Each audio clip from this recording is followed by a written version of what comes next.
여러분도 뉴스를 봐서도 아시겠지만 네팔에 대지진의 참사가 일어났죠. 사망자의 수만 해도 8천여 명이 넘는다고 하는데 네팔 정부의 행정력으로 봐서 그들이 공식 집계한 8천 명을 더 훨씬 넘어설 것이라고 하는 게 대부분의 관측입니다. 네팔의 대지진이 우리에게 주는 어떤 영적인 교훈이 있다고 봐요. 그 가운데서 지진이라고 하는 자체가 왜 일어나냐면은 우리가 밟고 있는 이 땅, 그러니까 이 땅이 지각이 있고 우리가 밟고 있는 게 지각이죠. 그 밑에가 멘틀이라는 게 있고 더 중심부에는 핵이라는 게 있잖아요. 그러니까 우리가 밟고 있는 이 땅이 단단하잖아요. 그러나 그 단단한 지각을 받치고 있는 멘틀이라고 하는 것은 유동성 고체라 그래요. 그러니까 유동성 고체라고 하면은 고체긴 고체인데 이게 액체기가 있는 거예요. 쉽게 설명을 하는 걸 보니까는 여러분 치약을 생각하면 될 것 같아요. 치약이 고체는 고체인데 이게 좀 매끄럽고 이게 뭐랄까요, 흐르듯이 다니잖아요. 그러니까 우리 땅을 떠받치고 있는 멘틀이라고 하는 게 바로 그런 유동성 고체인데 이 우리가 밟고 있는 이 땅이 지각이 그 멘틀 위에 올려져 있는 거예요. 이 지구의 땅이라고 하는 게 그걸 지각이라고 얘기하는데 그 지각이 한 10여 개의 판으로 구성되어 있어요. 그냥 통으로 되어 있는 게 아니라 판으로 되어 있단 말이에요. 판으로 각기가 이게 단절된 판으로. 그러니까 그게 한 10여 개 되는데 그 판이 그 멘틀 위에 아까 그 유동성 고체로 된 멘틀 위에 있다 보니까 이게 움직여요. 통이 아니다 보니까 판들이 움직여요. 움직이다가 어떻게 돼요? 서로 부딪히기도 하고 또 어떤 경우에는 하나 밑으로 이렇게 내려가기도 하고. 그 네팔이라고 하는 나라가 속해 있는 그 조산대, 조산이라는 말은 산을 만든다는 말인데, 그러니까 왜 산을 만들게 되냐면은 이 지각 변동에 의해서 산이 막 만들어지는 거거든요. 그래서 그걸 조산대라고 하는데 그 네팔이 속해 있는 조산대가 알프스 히말라야 조산대라고 그러더라고요.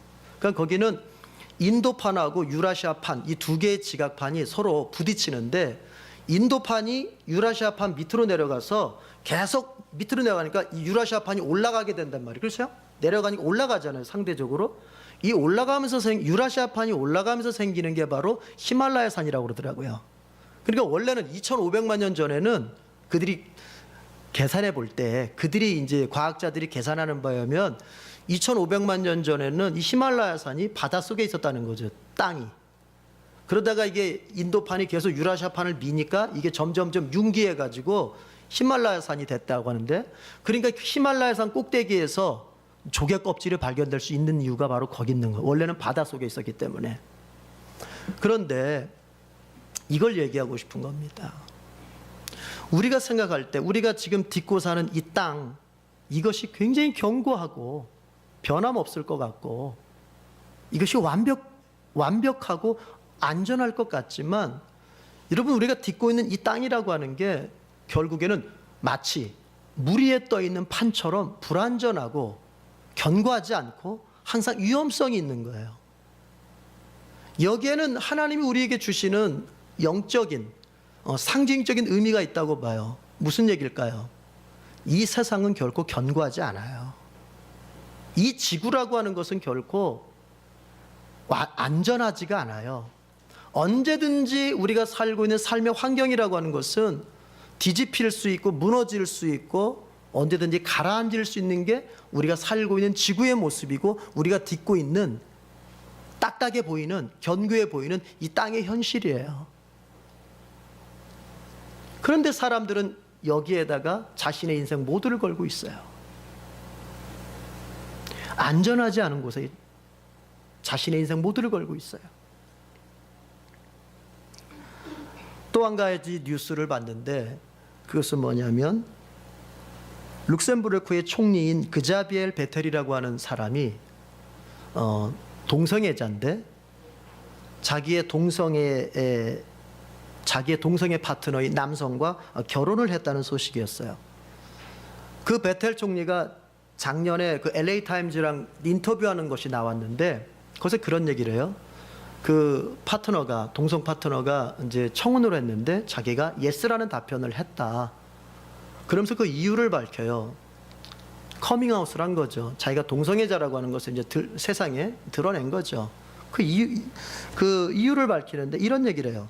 한 번밖에 살 수 없는 인생인데 숨기며 살고 싶지 않았다. 이 대목에 우리는 주목해야 돼요. 이게 영생이 없는 사람의 전형적인 삶의 모습이에요. 한 번밖에 살 수 없는 인생. 영생이 없는 자에게 인생이라고 하는 것은 이 지구에서의 삶이 유일한 거예요. 코로 숨 쉬고 있는 이 육체의 순간만이 진짜 삶이라고 생각하는 거예요. 그러다 보니 어떻게 하겠어요? 그런 사람들에게서 행복이라고 하는 것은 자기의 욕망이 다 성취되는 거, 이 땅에서 자기가 원하는 것이 다 이루어지는 거, 그것만이 유일한 행복이라고 믿고 살고 있고, 그래서 그렇게 살아요. 그것만을 추구하며 살아요. 이건 영생 없는 자의 전형적인 모습이에요. 그러나 그것은 인생에 대한 무지요, 인간에 대한 무지입니다. 성경은 어떻게 말하고 있습니까? 인간을 창조하신 하나님은 성경을 통해서 뭐라고 말씀하고 있습니까? 인간은 이 지구에서만이 아니라, 이 육신의 삶만이 아니라 영생을 사는 존재라고 말씀하고 계세요. 다만 그 영생을 어디에서 살 것인가라고 하는 2차적인 문제를 남겨두고 있긴 하지만, 인간이라고 하는 것은 이 세상의 삶으로서, 지구에서의 삶으로서 삶의 여정을 끝내는 존재가 아니라, 코끝에 숨결이 멈춰졌다고 해서 그의 존재의 삶이 끝나는 것이 아니라 영생을 사는 존재라는 것입니다. 그 후에도 자기의 존재를 가지고 살아가는 존재, 코끝에 숨결이 멈춰졌어도 그 후에 자기의 존재됨을 가지고 살아가는 존재, 영생을 사는 존재라는 거예요. 단지 그 영생을 사는 환경, 즉 삶을 사는 환경이 바뀔 뿐이죠. 우리가 육체를 입고 코로 숨 쉬면서 살아가는, 육신 속에 살아갈 때에 우리의 삶의 환경이라고 하는 것은 이 지구요, 지금의 내 현실의 자리이겠지만, 내가 이 육신을 벗고 남은 영생을 살 때는 나의 삶의 환경이 지구가 아닌 영적인 세계, 하나님의 나라, 그것으로 바뀔 뿐이지 우리는 계속해서 영생을 사는 존재라는 것입니다. 그래서 그리스도인들은 영생을 산다고 하는 것을 믿기에 이 세상에서 내 뜻이 다 이루어지는 것 자체가 그것이 복된 것이다, 그것만이 행복이다라고 말하지 않습니다. 오히려 종말론적인 삶, 종말론적인 삶이라고 하는 것은 이 세상에서 내가 다 누리지 못하고, 이 세상에서 내가 다 성취하지 못하고, 이 세상에서 다 얻지 못해도 내가 하나님의 뜻대로 살면 여기서 누리지 못한 것들의 열매들이 천국에 있고 내가 그곳에서 완벽하게 누리게 된다고 하는 그 종말론적인 삶을 살면서, 오히려 이 세상에서는 주님을 위해서 절제해야 될 것은 절제하고 주님을 위해서 덤벼야 될 것은 덤비는 그런, 세상적으로 볼 때는 무모해 보이지만 성경적인 용어로 말하자면 담대한 삶을 살게 되는 거예요. 아까 인간이라고 하는 것이 이 지구의 삶에서, 육신의 삶에서 끝나는 존재가 아니라 영생을 사는 존재요, 그 영생을 산다고 하는 것은 두 가지 환경이 있다는 얘기를 했습니다. 그걸 잠깐 언급할 텐데요, 그 두 가지 환경이라고 하는 것은, 하나는 우리가 천국이라고 부르는 거룩하고도 행복한 환경이에요. 또 다른 하나는 우리가 지옥이라고 부르는 더럽고 고통스러운 환경이에요. 인간과 인생을 창조하신 하나님의 말씀은 우리 인간이 이 세상에서의 삶을 마감하면 둘 중에 한 군데에서 우리의 영생을 보내게 된다고 말씀하십니다. 여러분, 천국에서의 삶을 성경적인 용어를 빌려서 말하자면 그것이 바로 천국에서의 삶을 영생의 삶이요 생명의 삶이라고 말하는 거예요. 지옥에서의 삶을 성경적인 용어로 말하자면 그것은 곧 영벌의 삶이요, 그것은 사망, 즉 죽음의 삶이라고 말하는 거예요. 어쨌든 중요한 것은, 꼭 기억해야 될 것은, 우리의 삶이라고 하는 것이 이 세상이 전부라고 생각해서는 안 된다는 얘기요. 우리가 육신의 삶을 마감하는 그날부터 이어지는 또 다른 환경에서의 삶이 우리에게 남아있다고 하는 것을 반드시 기억해야 됩니다. 오늘 본문 요한일서 5장 9절에서부터 13절까지를 우리가 서로 교독했는데, 이 본문에서 사도 요한은 신자가 어떤 사람인지를 말해주고 있습니다. 과연 예수님을 믿는 신자라고 하는 사람이 어떤 사람인가? 먼저 요한은 이렇게 말합니다. 신자는 하나님의 증언을 받아들인 사람이다 라고 얘기하는 거예요. 9절을 한번 보십시다. 9절 다 같이 읽어보겠습니다. 시작. 만일 우리가 사람들의 증언을 받을진대 하나님의 증거는 더욱 크도다. 하나님의 증거는 이것이니 그의 아들에 대하여 증언하신 것이니라. 하나님께서 증언하신다는 것입니다. 근데 그 증언의 내용이 뭐냐면은 예수님이시라는 거예요. 하나님께서 예수님에 대해서 증언해 주신다는 거. 이것을 좀 더 이제 요한이 자세하게 얘기를 하는데, 그게 11절입니다. 11절 같이 읽어보죠. 시작. 또 증거는 이것이니 하나님이 우리에게 영생을 주신 것과 이 생명이 그의 아들 안에 있는 그것이니라. 아멘. 이런 얘기예요. 신자라고 하는 사람은 하나님의 증언을 받아들인 사람인데, 그 증언의 내용은 뭐냐면 두 가지로 나눠서 얘기할 수 있어요. 하나님이 인간에게 영생을 주신다고 하는 것과 그 영생이 바로 예수 그리스도 안에 있다고 하는 것. 증언의 내용을 먼저 잘 정리해야 돼요. 그 하나님이 증언하시는 내용이 첫 번째가 뭐라고요? 하나님이 인간에게 뭘 주셔요? 영생을 주신다고 하는 것. 그런데 그 주시는 영생이 누구 안에 있다고요? 예수 그리스도 안에 있다고 하는 것. 이거를 하나님께서 증언하시는데, 신자는 그 하나님의 증언을 받아들인 사람이라는 거예요. 그러면 자연스럽게 불신자는 어떤 사람일까요? 하나님의 그 증언을 거부한 사람이에요. 믿지 않는 사람이에요. 하나님이 우리 인간에게 영생을 약속하셨고 주시는 분이고, 그 주시마 약속하신 영생을 그리스도 안에서 우리에게 주신다고 하는 그것을 믿지 않는 것, 거부하는 것, 신뢰하지 않는 것, 이게 불신자의 모습이죠. 신자는 영생과 예수님에 대한 하나님의 이 증언을 믿고 받아들인 사람들이에요.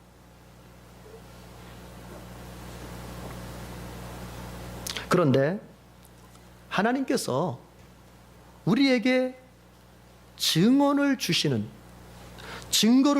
방법이 어떤 것인가 하는 걸 좀 생각해 보려고 합니다. 하나님께서 우리 인간에게 영생을 주신다고 하는 것과 그 영생이 예수 그리스도 안에 있다고 하는 것을 우리에게 증거해 주시는데, 증언해 주시는데 어떤 방법으로 증언하시느냐 하는 것입니다. 두 가지를 생각해 볼 수 있어요. 먼저는 사람의 전파를 통해서 증언하십니다. 사람의 전파를 통해서, 그와 동시에 성령의 역사를 통해서 증언하시는 거예요. 이 두 가지가 같이 가요. 항상 같이. 자, 이걸 쉽게 말해 보겠습니다. 자, 여러분이 누군가를 전도하려고 해요. 그러면 여러분들은 어떻습니까? 그 사람을 찾아가서 복음을 전하지요. 여러분은 그에게 예수님을 소개하고 예수님을 통해서 얻게 될 영생을 이야기하고, 그 예수님을 어떻게 내가 받아들일 수 있고 영접할 수 있는지를 설명을 하게 됩니다. 즉 복음을 전하게 된다는 거죠. 그때에 여러분 혼자만 전도한다고 생각하면 안 돼요. 여러분이 전하고 있는 그 복음에, 여러분이 복음을 전하고 있을 그 순간에 성령께서 영적으로 역사하시는 거예요. 성령께서 영적으로 전도하시는 거예요. 그러니까 여러분들이 겉으로 볼 때는 여러분들만 복음을 전하고 있는 것 같지만, 영적인 관점에서 보자면 누구도 같이 전하고 있어요? 성령도 같이 전하고 있어요. 이것이 하나님께서 인간에게 자신의 증거를 증언하는 방법이에요. 그래서 여러분들이 누군가에게 전도할 때 그 사람이 그 복음을 받아들이고, 아 그래 나도 예수님 믿고 이제 나도 교회 나가서 한번 신앙생활 해봐야 되겠어, 이렇게 나오는 사람이 있다고 하는 것은 성령께서 그 안에 믿음의 역사를 하시고 그가 예수 그리스도를 영접할 수 있도록 영적으로 중생을 시켰다는 것입니다. 그러나 어떤 사람들은 여러분이 전도할 때 어때요? 예수님을 권할 때, 예수 믿기를 권할 때, 예수님을 소개할 때 거절합니다. 어떤 사람은 들어보지도 않고, 아이, 종교 얘기하려면 내 앞에서 얘기하지 마. 너 예수의 옛자 꺼내려면 내 앞에서 얘기하지 마. 아예 처음부터 거절한 사람이 있죠. 이 사람은 하나님의 증거를, 성령의 증거를 거절한 사람이에요. 사람을 거절한 게 아니라 이 사람은 하나님을 거절한 거예요. 그래서 그 사람은 당연하게 하나님의 나라인 천국에 갈 수가 없는 것입니다. 아니, 하나님을 거절해 놓고 어떻게 하나님의 집에 들어갈 생각을 해? 있을 수가 없는 거예요. 여기서 중요한 것은 어떤 사람이 누군가에게 복음을 전할 때, 혹 여러분의 남편이 여러분에게 예수님을 이야기할 때, 전도할 때, 여러분의 아내가 여러분에게 예수님을 전하려고 할 때, 여러분이 그것을 거절하는 것은, 그 예수를 거절하는 것은 그 남편을 거절하고 그 아내를 거절하는 것이 아니라 하나님께서 지금 여러분을 찾고 계시는 하나님의 부르심을 거절하고 있는 거예요.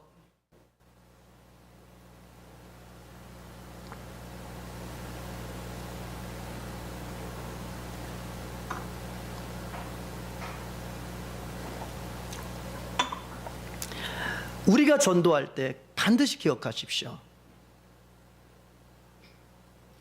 나 혼자 전도하는 것이 아니고 성령께서 나와 같이 전도하신다는 사실을 반드시 기억해야 돼요. 그러니 전도하다가 이런 일 경험하고 저런 일 경험하고 때로는 내가 모욕당하는 것 같고 거부감 당하는 것 같을 때, 여러분, 내가 모욕당하고 내가 거부감 당하는 건 아무것도 아니에요. 지금 누가 모욕당하고 누가 거부감 당하고 있어요? 성령 하나님이 모욕당하고 거부감 당하고. 우리는 속상할 게 없는 게, 속상해서는 안 되는 게 지금 성령님도 모욕당하고 거부당하고 있을 때 우리는 그의 영혼을 불쌍히 여기게 됩니다. 네가 지금 몰라서 그러는 거구나. 네가 지금 몰라서 그러는구나. 하나님을 거부했을 때 너의 인생이라고 하는 것이, 네가 그냥 나 하나를 거부한다면 그것은 내가 기분 나쁨으로 끝날 수 있지만, 나를 통해서 지금 하나님이 찾아오심을 네가 거부한다면 너는 어떻게 되려고 하니? 이러면서 우리는 거부하는 사람의 영혼을 불쌍히 여기게 되는 것입니다.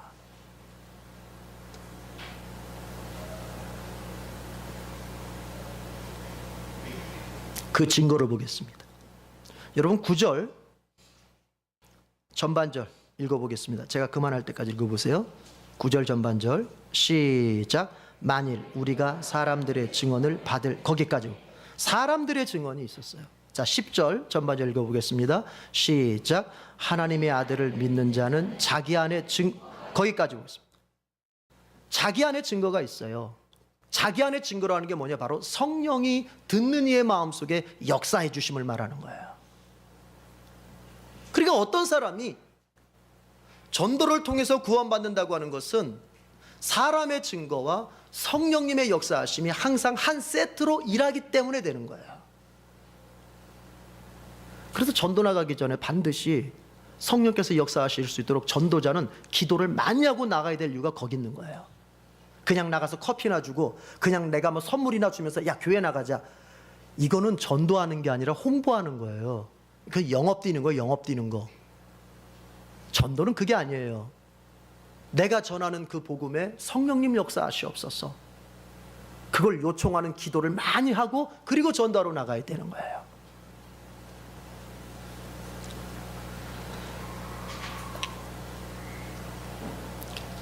우리가 그때 전할 때 우리를 거절하는 것이 곧 하나님을 거절하는 것이라고 하는 것에 대한 증거를 보겠습니다. 10절 다시 한번 전체를 읽어보겠습니다. 10절 다 같이 시작. 하나님의 아들을 믿는 자는 자기 안에 증거가 있고 하나님을 믿지 아니하는 자는 하나님을 거짓말하는 자로 만드나니 이는 하나님께서 그 아들에 대하여 증언하신 증거를 믿지 아니하였습니다. 자, 어때요?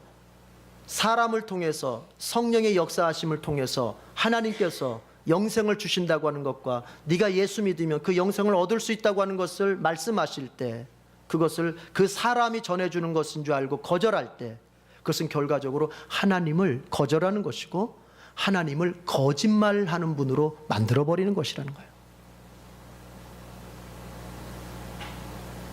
그러니까 신자의 전도를, 예수 믿고 구원받으세요라고 내미는 신자의 전도를 거절하는 것은, 이것은 작은 죄가 아니라 그것은 인간에게 있어서 근원적인 죄요, 결코 하나님의 형벌을 피해갈 수 없는 무서운 죄라는 것입니다. 예수님께서 이런 말씀하셨어요. 누구든지 인자를 욕하고, 인자를 부인하고 인자를 모욕하면 용서받을 수 있다. 그러나 성령을 거부하고 성령을 모욕하면 그 사람은 영원까지 용서받지 못한다. 예수님 이런 말씀하셨어요. 여러분, 그게 무슨 뜻일까요? 바로 이걸 말하는 것입니다. 여러분이 전도할 때, 누군가에게 전도할 때 예수 믿고 구원받자, 전도할 때 누가 역사하신다고요? 성령이 역사하신다. 근데 그 사람이 나 교회 나가기 싫어, 내 앞에서 교회 얘기도 꺼내지 마, 너 나가, 이렇게 하면서 그걸 거절해요? 그러면 그 사람은 성령을 거부한 것이고, 그 성령을 거부한 그 사람은 영원까지 용서를 못 받는 거예요. 그걸 말하는 거예요. 즉 성령을 거부한 죄라고 하는 것은, 그것은 예수님을 안 믿기로 결심한 죄를 말하는 거예요. 그래, 이런 얘기하면 안 돼요. 이 사람이 비록 예수님은 안 믿었어도 참 좋은 일 많이 했어, 그러니까 좋은 데 갔을 거야. 그건 예수님의 말씀과 완전히 반대되는 얘기예요. 영원히 용서받지 못한다니까요. 그 사람이 어떠한 공덕을 쌓았어도, 그 사람이 어떤 선행의 삶을 살았어도 성령을 거부하면, 예수 믿으라고 권하는 그 성령을 거부하면 영원까지 용서받지 못해요. 우리 가운데서 성령의 녹화하심을 사람을 통해서 듣고 있는데, 그 성령 앞에 믿음으로 제대로 반응하지 않는 사람이 있다면, 그것은 결코 하나님 앞에 용서받을 수 없는 죄를 계속 짓고 있다고 하는 것을 명심해야 됩니다. 그러나 반면 그 성령께서 사람을 통해서 내게 하나님의 증거를 말씀하실 때, 내가 마음을 열고 그 증거를 받아들이고 믿음으로 받아들이고 성령님을 모셔드리면 결과적으로 예수님을 모셔드리는 것이 되어서 그에게는 영생의 복이 주어지는 거예요. 여러분, 그래서 영생을 얻는 길이라고 하는 것은 어떤 것인가? 12절 보십시오. 12절 다 같이 읽겠습니다. 시작. 아들이 있는 자에게는 생명이 있고 하나님의 아들이 없는 자에게는 생명이 없느니라. 인간이 영생을 얻는 방법이 유일하게도 이거밖에 없어요. 하나님이 정하신 법칙이에요. 하나님이 인간들에게 영생을 주신다고 약속을 하셨지만, 그 약속을 실제로 현실화해서 영생을 쟁취하는 사람은 오직 이 사람들 뿐이에요. 어떤 사람들입니까? 영생이 아들 안에, 하나님의 아들 예수 그리스도 안에 있다는 것을 믿고 그 예수 그리스도를 자신의 구주와 주님으로 영접하는 사람들이에요. 이게 분명합니다. 기독교의 구원과는 분명해요. 어설프지 않아요. 불명확하지 않아요. 분명해요. 누가 구원받았고 누가 구원받지 못했는지 명확하게 선을 그을 수 있어요. 누가 영생을 얻었고 그래서 이 지구의 삶을 마감하고도 계속된 영생의 삶을 살게 될 것인지, 누가 영생을 얻은 것 같지만 얻지 못했는지 명확하게 그 선을 그을 수 있어요. 영생을 얻는 방법이 이것뿐이기 때문에 그렇습니다. 아들이 있는 자에게 생명이 있고 하나님의 아들 그리스도가 없는 자에게는 생명, 영생이 없습니다. 여러분의 심령 속에 예수 그리스도가 있다면 여러분은 영생을 얻은 자요. 여러분의 심령 속에 예수 그리스도 없다면 여러분 영생을 얻지 못한 자입니다. 여러분은 영생을 가졌습니까? 그 말은 바꿔 말하면 여러분은 예수님을 여러분의 참된 구주요 주님으로 인정하고 받아들이셨습니까?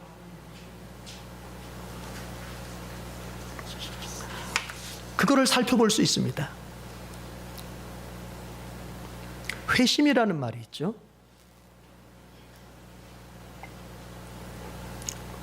회심이라는 말은 예수님을 안 믿던 사람이 예수님을 믿기로 결정하고 예수님을 받아들이는 것을 회심이라고 하는 거예요. 물론 이 회심 전에는 성령의 중생시킴이 있어요. 구원의 서정으로 보자면, 구원의 순서로 보자면. 그러나 지금은 중생을 논할 건 아니고 성령께서 정말 누군가를 중생을 시켰다면 인간 편에서 나오는 반응이 뭐냐면은 회심이라고 하는 것입니다. 성령께서 그 사람을 정말 거듭난 사람으로 만들었다면 인간 편에서 반응이 나오는데 어떤 반응이 나오냐면은 회심이라는 반응이 나와요. 예수님을 몰랐고 예수님을 안 믿고 살았던 사람이 이제 예수님을 믿겠다고 자기가 결정하고 그렇게 믿겠다고 고백하는 것, 이게 회심이에요. 그래서 만약에 누군가가 예수님을 안 믿던 사람에서 믿는 사람으로 바뀌었을 때 그 사람을 가리켜서 회심했다 이렇게 얘기하는 것입니다. 자, 그런데 폴 워셔라고 하는 분이 회심이라는 책에서 참된 회심에는 다음 같은 8가지의 특징을 가지고 있다 이렇게 얘기를 해요. 그 8가지 특징이라고 하는 것은 이런 겁니다. 참되게 회심한 사람은 이런 증상이 나온다는 겁니다. 첫 번째, 생각이 변한다.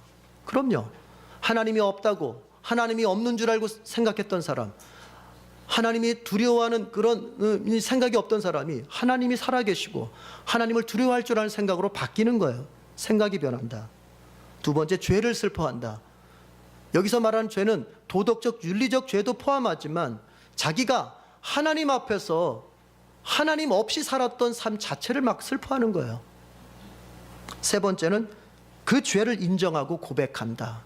그 죄를 슬퍼하기만 하는 게 아니라 내가 하나님 앞에 죄 졌다, 내가 하나님 앞에 죄를 졌다고 인정하고 그 하나님 앞에 용서받기 위해서 고백을 한답니다. 네 번째, 인정하고 고백하는 것에서 멈추는 것이 아니라 그 죄에서 이제 돌이킵니다. 그 죄를 떠나려고 합니다. 다섯 번째, 자기의 의와 행위를 부인한다. 자기의 어떤 것으로 내가 하나님의 용서를 얻을 수 있다고 말하지 않는다는 거죠.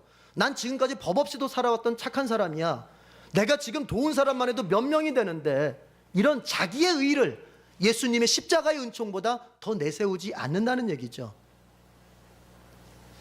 여섯 번째, 하나님께로 돌아선다는 것입니다. 죄를 슬퍼하고 죄를 떠날 뿐만이 아니라 결국 그가 하나님께로 돌이키는, 이게 중요한 거예요. 하나님께로 돌이키는 거예요. 그분을 인정하고 그분을 따르는 삶으로 자기가 돌이키는 거예요. 그리고 일곱 번째, 복종합니다. 누구에게? 하나님께 복종한다는 거예요. 그리고 마지막, 이거 중요해요. 여덟 번째, 회심이 지속적으로 더욱 깊어진다. 정말 회심한 사람이라면 그 사람은 그 회심한 마음이 그 한 번으로 끝나는 게 아니라 인생을 살면서 계속 깊어진다는 게 반복되고. 어떤 사람이 저에게 이런 질문을 했어요. 그분의 가족은, 그분의 형제들은 교회를 열심히 다녔던 사람이에요. 그런데 어느 순간부터 교회를 안 나가요. 그래서 그분이 저한테 물었던 거예요. 우리 형제들이 구원 받은 겁니까? 안 받은 겁니까? 우리 오빠가, 내 동생이 구원 받은 건가요? 안 받은 건가요? 칼빈의 성도의 견인이라고 하는 교리가 있는데, 하나님께서 한번 구원한 사람은 천국 갈 때까지 끝까지 끌고 간다고 했는데, 데리고 간다고 했는데, 잃어버리지 않고 반드시 지키면서 보호하면서 데리고 간다고 했는데, 우리 형제들이 정말 예수님을 진정으로 영접했고 믿었는데 지금은 교회를 안 나갑니다. 그러나 하나님이 결국에는 천국에 데려가시는 거 아닌가요? 이렇게 저에게 질문하고 물어요. 그런 사람들에게 도움이 될 수 있는 게 바로 오늘 이 참된 회심의 특징이에요. 무슨 얘기냐면, 폴 워셔는 이렇게 얘기합니다. 참고해 보세요. 중요해요. 그리고 여러분의 회심도 살펴보세요. 어떤 사람의 회심과 믿음이 구원에 이르렀다는 것을 판단할 수 있는 가장 확실한 증거는 무엇인가? 바로 그 은혜가 하나님의 성화 사역을 통해 지속적으로 성장하고 발전하느냐이다. 이런 말이에요. 이게 무슨 말인가 하면은 정말 그 사람이 하나님 앞에서 참되게 회개하고 예수 그리스도를 진정으로 믿었다면, 즉 회심이라고 하는 것 속에는 회개와 믿음이라고 하는 요소가 있는데, 그 사람이 자기 죄를 참되게 회개하고 예수님을 진정으로 믿었다면, 믿음으로 영접했다면, 이제 그 사람은 그 한 번으로 끝나는 게 아니라 성화의 사역을 통해서 하나님이 그 사람을 계속 거룩하게 만들어가는 과정을 통해서 그 은혜가 더 커져간다는 거예요. 그 은혜가 더 깊어져 간다는 거예요. 자, 그럼 적용해 보십시다.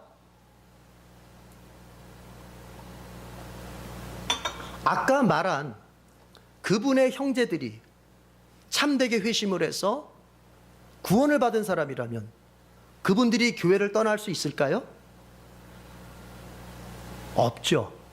왜냐하면 참된 회심의 증거는 그 사람들이 하나님의 성화 사역, 즉 거룩해 만들어가는 과정을 통해서 그 은혜가 더욱더 커져간다고 했는데, 여러분, 은혜가 커져간 사람이 교회를 떠날 수는 없겠지요. 고로 이렇게 결론 내릴 수 있습니다. 그 사람들은 회심하지 않았고, 회심하지 않았기에 그들은 구원받지 않았다는 얘기입니다.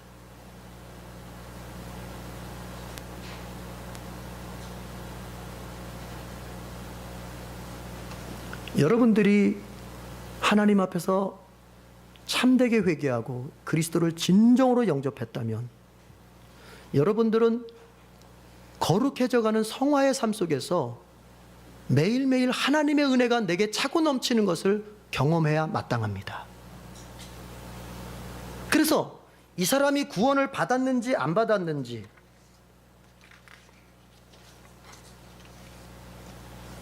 회심을 물을 때, 이 사람의 회심이 진정인지 아닌지를 물을 때는 현재의 관점에서 물어야지, 옛날에 교회 생활을 어떻게 했고, 옛날에 신앙 생활을 어떻게 했고, 옛날에 어떤 체험을 했고, 이런 것들은 하등의 중요한 게 아니라고 하는 것이 폴 워셔의 주장이에요. 지금 내가 어떤가? 지금 은혜 속에 살고 있나? 내가 지금 성화된 삶을, 내가 옛사람의 죄악을 떠나고 하나님 보시기에 정말 거룩하게 살기 위해서 몸부림을 치고 있고, 내가 오늘도 성령이 내 안에서 역사하심을 느끼고, 내가 구원의 은혜 속에서 매일매일 하나님을 찬양하고 내 인생 자체가 하나님 영광을 목적하며 사는 것에 있어서 내가 하루하루 그렇게 살아가고 있는지를 살펴봐야 된다는 얘기예요. 옛날 거 자꾸 그렇게 하지 말고. 왜냐? 그것이 참된 회심의 표징이기 때문에 그래요.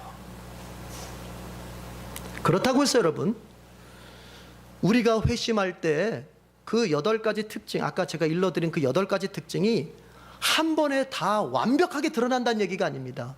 오히려 그 8가지 특징은 회심한 순간부터 예수님을 따라서 신앙생활을 성실하게 해나가는 과정 속에서 커져가는 거예요. 그러나 분명한 것은 뭐냐면, 그 사람이 참되게 회심한 사람이라면 옛사람의 죄를 떠나려고 할 것이고, 그는 은혜 안에서 살기를 힘쓸 것입니다. 이것은 분명해요. 그러나 만약 누군가가 입으로 회심했다고, 즉 예수님을 영접했다고 말하면서도 죄를 떠나고 은혜 안에 살기를 거부하고 있다면, 그는 자기 자신을 회심했다고 말할지 모르지만 성경적인 관점에서 그는 회심하지 않은 사람이요, 즉 예수님을 믿지 않은 사람이요, 결과적으로 그에게 영생은 없는 것입니다. 여러분, 목사가 해야 될 가장 큰 책무가 뭘까요?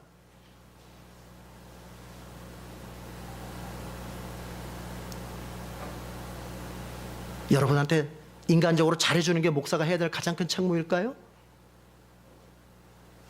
교회를 재미나게 만들고 이런 것들이 목사의 책무일까요? 목사가 해야 될 가장 큰 책무는 바로 복음의 진리를 바르게 전해서 그 사람이 정말 구원을 받았는지 안 받았는지를 정확하게 체크해서 그가 하나님의 심판대 앞에 섰을 때, 구원 받은 줄 알고 착각하고 심판대 앞에 섰는데 하나님께서는 너 구원받지 못했다, 지옥으로 가라, 이런 판결을 받지 않도록 만들어 놓는 것이 목사의 가장 큰 책무예요. 바른 진리를 전해야 돼요. 여러분, 정말 내가 회심했는지, 정말 내가 하나님 앞에 구원받은 사람인지, 오늘 본문의 말씀대로라면 정말 그 하나님의 아들이신 예수가 내 안에 계신, 그래서 영생을 가진 사람인지 우리는 우리 자신을 살펴봐야 되겠습니다.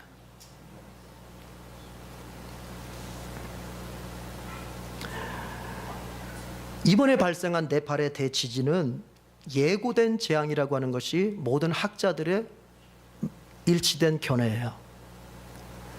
한 통신사에 따르면 지진 전문가들이 2010년 2월 달에 있었던 그 IT 대지진, 그때 30만 명 정도가 죽었잖아요.